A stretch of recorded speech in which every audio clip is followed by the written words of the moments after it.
Hey guys, आज का topic है present continuous tense. So let's learn it quickly. ये एक कॉमन सेंटेंस स्ट्रक्चर है इंग्लिश लैंग्वेज का, जिसमें सबसे पहले सब्जेक्ट आता है, उसके बाद हेल्पिंग वर्ब आती है टेंस के हिसाब से, फिर वर्ब की फॉर्म आती है वो भी टेंस के हिसाब से, उसके बाद में लास्ट में ऑब्जेक्ट आता है। प्रेजेंट कंटिन्यूअस टेंस है ये, तो इसमें हेल्पिंग वर्ब्स होती हैं इज, एम, आर। कहाँ कहाँ आएंगी बता देते हैं। इज आएगा सिंगुलर नेम के साथ, ही, शी, इट, दिस और दैट के साथ। एम आएगा सिर्फ आई के साथ। आर आएगा प्लूरल नेम्स के साथ, वी, यू, दे, दोज और दीज के साथ। आगे बढ़ते हैं। वर्ब की आईएनजी फॉर्म आएगी। पहचान है, रहा है, रही है, रहे हैं, पर मैं चाहता हूं आप वाक्य की भावना को पहचानें। रहा है, रही है, रहे हैं जरूरी नहीं यही लिखा हो। जैसे एग्जाम्पल है, मैं खड़ा हूं, इसमें रहा है, रही है, रहे हैं नहीं आया है, फिर भी ये एक प्रेजेंट कंटीन्यूअस टेंस है। तो जरूरी ये है कि आप वाक्य की भावना को पहचानें। शुरू में ऐसा करने में आपको थोड़ी मुश्किल जरूर होगी, पर मेरा वादा है आपसे, एक बार आप इस चीज की अच्छी प्रैक्टिस कर लेते हैं तो बाद में ये आदत आपके लिए बहुत लाभकारी सिद्ध होगी। Let's see the examples. मैं इस समय तुम्हें पढ़ा रहा हूँ। एग्जाम्पल्स, मैं इस समय तुम्हें पढ़ा रहा हूँ। कैसे बनेगा ये? मैं यानी कि आई सबसे पहले आएगा सब्जेक्ट, उसके बाद हेल्पिंग वर्ब आएगी एम, क्योंकि ये प्रेजेंट कंटीन्यूअस टेंस है और प्रेजेंट कंटीन्यूअस टेंस में मैं के साथ हमेशा एम आता है। क्या कर रहा हूँ? पढ़ा रहा हूँ, तो एक क्रिया है। पढ़ाने को अंग्रेजी में कहेंगे टीचिंग।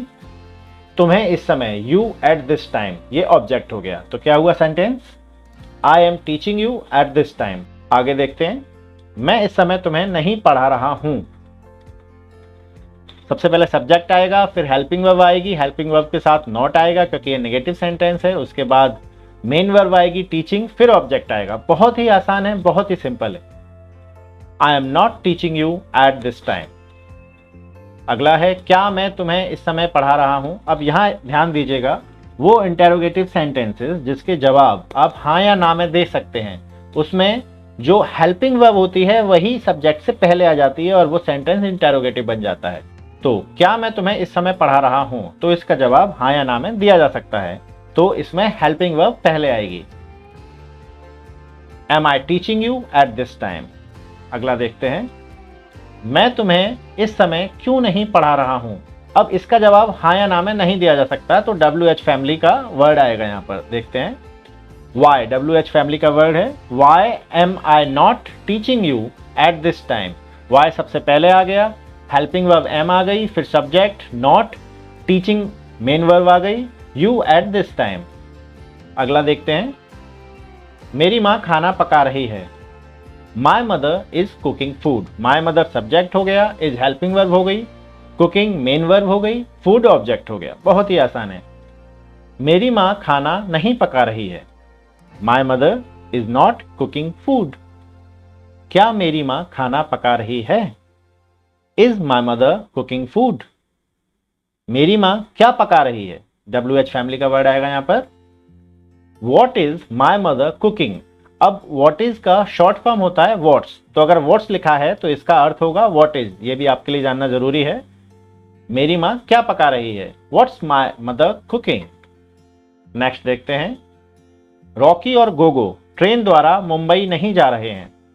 ट्रांसलेशन है, Rocky and Gogo are not going to Mumbai by train. ये आप बनाइए, रॉकी और गोगो ट्रेन द्वारा कहां जा रहे हैं। ट्रांसलेशन है, we are Rocky and Gogo going by train. Next है, मुकेश आज हमें कौन सी कहानी सुना रहा है। Which story is Mukesh telling us today. बहुत आसान है। पक्षी चहचहा रहे हैं। Birds are twittering. पक्षी यानी बहुत सारे पक्षी हैं तो बर्ड्स आएगा, और चूंकि ये प्लूरल है तो इसके साथ आर आएगा।